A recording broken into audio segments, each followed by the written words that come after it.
Bienvenue dans un nouvel épisode les amis. Dans cet épisode on va parler développement athlétique et je vais vous expliquer comment devenir un athlète hybride en 5 étapes. Alors qu'est-ce qu'un athlète hybride? Un athlète hybride est un athlète qui a la capacité d'exprimer plusieurs qualités physiques en même temps, plusieurs qualités athlétiques. Et pour ceux qui suivent mon travail depuis longtemps, eh bien vous savez que c'est ce que je prêche, c'est ce que j'ai prouvé sur moi-même et sur des dizaines d'athlètes, des dizaines de personnes lambda également. Je suis convaincu, et je l'ai prouvé encore une fois, qu'on peut avoir plusieurs qualités physiques en même temps. Je suis convaincu, ceci étant dit, qu'on ne peut pas être le meilleur dans tout, mais on peut être très bon dans tout. Et c'est un peu mon discours et personnellement, c'est ce que j'aspire à être et c'est ce que j'aspire à faire à travers l'entraînement. Donc, c'est ce que je vais vous expliquer ici. Et c'est vrai que pour certains d'entre vous, eh bien, ça va paraître un peu contre-intuitif parce que on nous a longtemps dit dans l'industrie du sport et du fitness, et c'est ce qu'on m'a dit également quand j'ai commencé dans cette industrie, qu'on devait choisir entre une qualité ou une autre qualité. On ne pouvait pas être musclé et flexible en même temps. On ne pouvait pas être rapide et faire de la muscu en même temps parce que l'un allait affecter l'autre, etc. Et tout ça, malheureusement, c'est du bullshit. Et c'est parce que j'étais convaincu que, au final, tout ça, ce n'était pas vrai, que j'ai créé mon propre système d'entraînement et j'ai essayé de développer toutes ces qualités physiques-là. Alors, bien entendu, on ne peut pas tout faire en même temps. J'ai fait un podcast, justement, où j'explique un peu le processus, mais dans cet épisode-là, eh bien, je vais expliquer le tout conceptuellement. Et j'aime parler conceptuellement parce que lorsque je parle conceptuellement, ça va vous permettre d'appliquer la spécificité de votre contexte, vos objectifs à vous, etc., tout ce qui vous correspond personnellement au sein même des concepts que je vais présenter. Donc le tout va être présenté en 5 étapes. Je vais essayer de décrire le tout au mieux. Je vous invite à prendre des notes. De cette façon-là, vous pourrez appliquer tout ce que je vais vous dire ici. Alors la meilleure façon de devenir un athlète hybride, l'étape numéro 1 consiste à trouver et définir des objectifs bien précis. On veut avoir des objectifs bien précis. Et ce que je recommande, c'est d'avoir des objectifs qui sont dans des catégories différentes, ou je distingue plutôt 3 catégories différentes. La première catégorie étant la catégorie performance. Okay? Donc, je veux avoir un objectif axé performance. Ensuite, je veux avoir un objectif axé mobilité. D'accord? Donc, je sais pas, ça vous correspond ici. Ça peut être faire le grand écart. Objectif performance, courir un sprint en 10 secondes. Augmenter mon saut vertical, faire un saut vertical de 80 cm par exemple. Et un goal esthétique. Donc voilà, c'est comme ça que j'aime utiliser ces 3 catégories parce que je pense qu'au final, être un athlète hybride, c'est plus ou moins ça. Okay? C'est avoir une bonne perf, d'accord? Peu importe comment vous allez définir ça. Courir vite, faire un squat lourd, peu importe, avoir un look qui nous plaît, donc le côté esthétique fait toujours partie de notre industrie, bien entendu, et qui n'aime pas avoir un bon look. Et finalement, un aspect mobilité pour le bien-être ou éventuellement pour les choses que vous voulez achever si vous avez un but de mobilité qui est un peu plus poussé, par exemple faire le grand écart, faire un pont, etc., etc. La deuxième étape consiste à créer une hiérarchie d'objectifs. Une fois qu'on a ces objectifs, eh bien, on veut déterminer quel objectif est le plus important. Et ça, c'est très important parce que on peut tout avoir, mais on ne peut pas tout développer en même temps. Donc, le fait d'avoir cette hiérarchisation, eh bien, ça va nous permettre de tout simplement organiser notre processus de pensée de la meilleure des façons. Et qui dit organiser son processus de pensée de la meilleure des façons, dit également organiser son plan d'entraînement, son plan d'action de la meilleure des façons pour avoir des résultats. À vouloir tout faire, on finit par rien faire. Donc, en gros, ici, la première chose à déterminer, c'est, hey, qu'est-ce qui est le plus important? Est-ce que c'est mon objectif de performance? Est-ce que c'est mon objectif de mobilité? Est-ce que c'est mon objectif esthétique?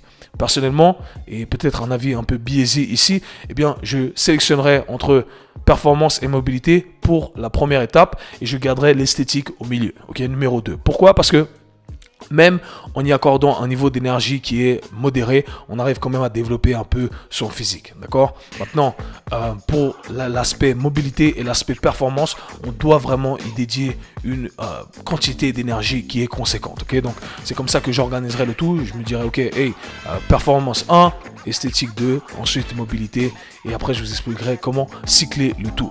Donc, troisième étape ici va consister à comprendre comment manipuler l'intensité et la fréquence. Alors, qu'est-ce que l'intensité? L'intensité fait référence à la quantité d'énergie qu'on va utiliser en relation à la quantité d'énergie maximale qu'on a la capacité d'exprimer.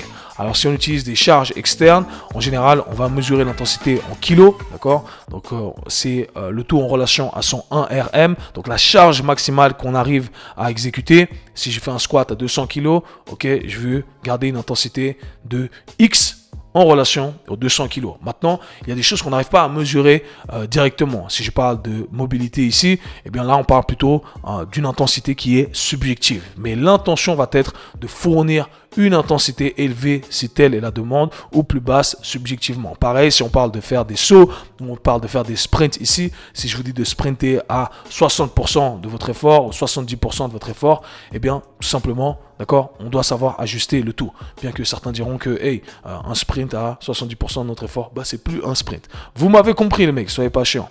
Quand on parle de fréquence ici, eh bien, on fait tout simplement référence au nombre de fois qu'on va répéter l'entraînement ou le stimulus qu'on va appliquer sur la qualité qu'on cherche à développer.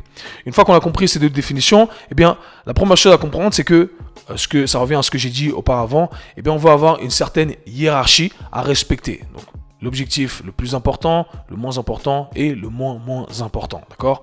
Et à partir de là, eh bien, en gardant cette hiérarchie en tête, on veut tout simplement attribuer un certain niveau d'intensité en respectant cette hiérarchie. Donc, l'objectif numéro 1 va être l'objectif auquel on va consacrer le plus d'énergie, d'accord? Donc, c'est là où je vais mettre un maximum d'intensité. En général, je vous dis ici, encore une fois, par expérience, ici uniquement quelque chose d'empirique, eh bien, c'est là que je vais mettre 70%, 70% de mon intensité. Objectif numéro 1, si c'est la perf, eh bien, c'est là que je vais mettre 70% de mon intensité. Et après, il me reste 30% dans le réservoir pour travailler sur objectif numéro 2 et objectif numéro 3. Donc, si je pense en une session ici, en une session complète, j'ai la partie A, j'ai la partie B, j'ai la partie C. Partie A, objectif numéro 1, on va dire qu'on parle de perf ici. Perf, mon but, c'est de sauter plus haut, d'accord, d'augmenter mon saut vertical de 10 cm. Et bien, c'est là que je vais donner mon intensité maximale. Je vais travailler ici proche du 100%. Je vais tout donner. Ok, j'ai utilisé 70%, 70% de ma barre d'énergie complète. Donc, pensez à ça comme un jeu vidéo où on a une barre qui se vide à chaque fois. La barre se vide un peu. Ok, elle s'est vidée. Il me reste 30% de réservoir. Ok, je vais dédier ces 30% à la partie B et à la partie C. La partie B, ensuite, côté esthétique, où je vais chercher la congestion musculaire. Je vais penser plutôt ici bodybuilding. Et la partie C, troisième objectif, si je reprends mon exemple, mobilité, etc. Je vais tout simplement tenir une position de stretch et travailler dessus. Ok, donc tout ça, c'est pour vous donner l'image ici d'un entraînement complet et comment je distribuerai, pardonnez-moi, l'intensité au sein même de cet entraînement. Ensuite, la deuxième chose à manipuler, eh bien, c'est la fréquence. Et la fréquence, c'est quelque chose de très important à manipuler. C'est une variable qui est très importante. Lorsqu'on veut développer quelque chose, eh bien, mieux vaut rajouter de la fréquence. Mieux vaut rajouter de la fréquence distribuée au long de la semaine, du mois, etc. plutôt que de vouloir tout faire en un entraînement. Tout simplement parce que en un entraînement, on a un seuil qu'on ne peut pas dépasser. Okay, on peut produire une certaine quantité d'énergie et puis c'est tout. Faire plus pour faire, au final, ça ne va pas nous apporter plus de gains. Donc si je venais à vulgariser le tout ici, au lieu de faire 20 séries d'un même exercice pour notre objectif numéro 1, mieux vaut distribuer ces 20 séries tout au long de la semaine de façon à pouvoir maximiser, exposer notre corps, si vous voulez, à ce stress, à ce stimuli, pardonnez-moi, plusieurs fois dans la semaine. C'est comme ça qu'on va développer le tout. Ok, donc très important de garder ça en tête. Maintenant, lorsque on comprend qu'on doit rajouter de la fréquence, on doit manipuler cette relation qu'il y a entre la fréquence et l'intensité. Donc le jour où je fais mes entraînements complets, j'ai cette hiérarchie que je vais respecter. Intensité maximale pour la partie A.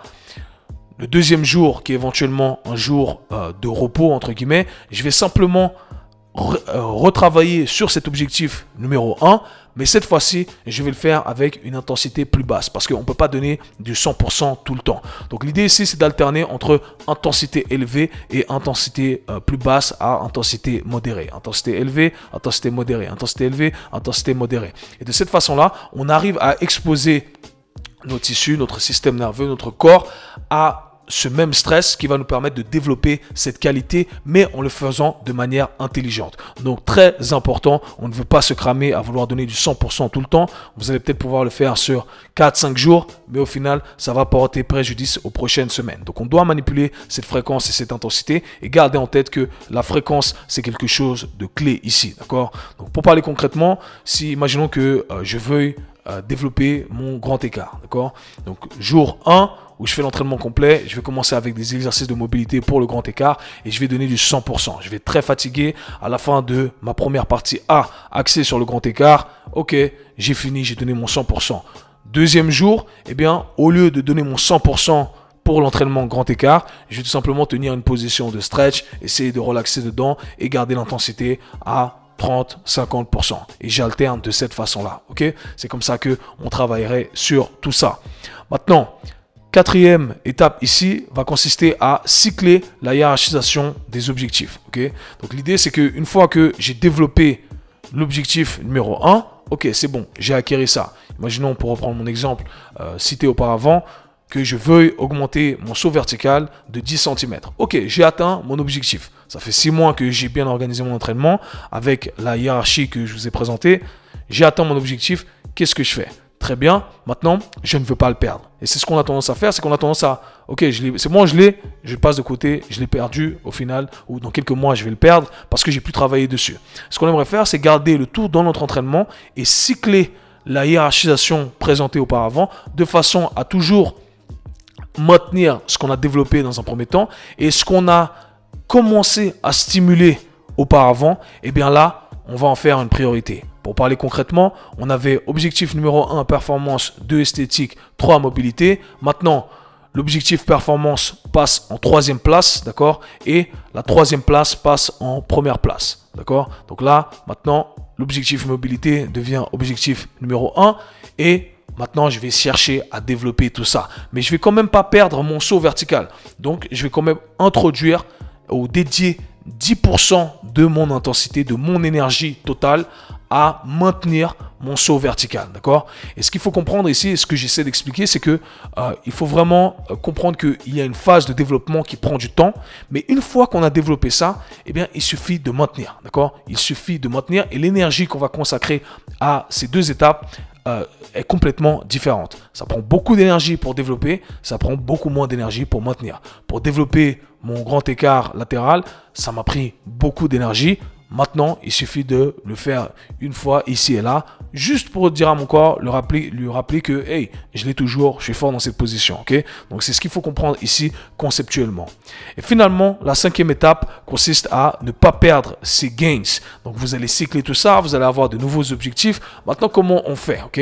Parce que je vous ai expliqué comment cycler la hiérarchisation des objectifs pour les mêmes premiers objectifs qu'on s'est fixés. Mais qu'est-ce qu'on fait l'année prochaine pour justement ne pas perdre ces 3 premiers objectifs qu'on s'est fixés? Eh bien, ce qu'on va faire, c'est qu'on va essayer de faire un petit rappel, une piqûre de rappel ici et là. Même si ces objectifs qui étaient dans un premier temps définis ne font plus partie de notre liste d'objectifs pour l'année qui suit, eh bien, on va quand même essayer de rentrer ici une série à l'échec, d'accord, où on va essayer de maintenir le truc. Je vais parler concrètement ici. Imaginons que voilà, j'ai fait mes 3 objectifs, j'ai défini mes 3 objectifs, sauter, grand écart. C'était pour les 6 premiers mois. Les 6 mois d'après, je change le tout. Les 6 mois d'après encore, là j'ai des complètement nouveaux objectifs qui n'ont rien à voir avec le grand écart et qui n'ont rien à voir avec les sauts. Comment je fais pour ne pas perdre mes sauts? Comment je fais pour ne pas perdre mon grand écart? Eh bien, ce que j'aimerais faire, c'est que au moins une fois dans le mois, je dirais plutôt une fois toutes les 2 semaines, ça serait idéal. Eh bien, je vais me mettre dans la position grand écart et je vais produire une intensité, un effort maximal jusqu'à l'échec. Ok? Jusqu'à l'échec, comme ça je rappelle à mon corps, hey, ça, il ne faut pas t'en débarrasser. Parce que c'est comme ça que le corps fonctionne. Le corps se dit, hey, t'as plus besoin de ça? Ok, je vais m'en débarrasser. Eh bien, on va lui donner cette piqûre de rappel, même si on ne travaille pas directement sur ses objectifs, que hey, ça, il ne faut pas t'en débarrasser. Donc, je vais me mettre dans la position grand écart. Et là, je vais contracter mes tissus qui sont étirés au maximum. Si je veux maintenir mon saut vertical, eh bien, je vais chercher à faire une série au moins sur 3, 4, 5 répétitions jusqu'à vider mon réservoir ici en essayant de sauter le plus haut possible. Et c'est comme ça qu'on ne perd pas les objectifs précédents qu'on a achevés. Donc voilà tous les amis, être un athlète hybride, c'est faisable. Tout est une question d'organisation.